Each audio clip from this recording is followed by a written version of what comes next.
What's up, guys, and welcome back to my reading journey. Hope we're all absolutely fantastic, and today, as usual, we're gonna continue with an essay by Seneca on anger. It's gonna be the 19th part of the third book, so let's get started. It is to the purpose that we should know how heartily his cruelty was exercised, although someone might suppose that we are wandering from the subject and embarking on a digression. But this digression is itself connected with unusual outbursts of anger. He beat senators with rods. He did it so often that he made men able to say, "It is the custom."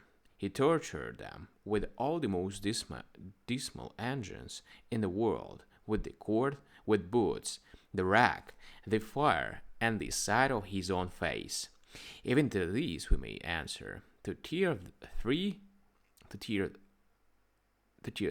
senators to pieces with stripes and fire like criminal slaves was no such great crime for one who had thoughts of butchering the entire Senate, who was wont to wish that the Roman people had but one neck, that he might concentrate into one day and one blow all the wickedness which he divided among so many places and times. Was there ever anything so unheard of as an execution in the night time? Highway robbery seeks for the shelter of darkness, but the more public an execution is, the more power it has as an example and lesson. Here I shall be met by. Here I shall meet here I shall be met by. This, which you are so surprised at, was the daily habit of that monster. This was not this was what he lived for, watched for, set up at night for. Certainly one could find no one else who would have ordered all those whom he condemned to death to have their mouth closed by a sponge being fastened in them, that they might not have the power even of uttering a sound.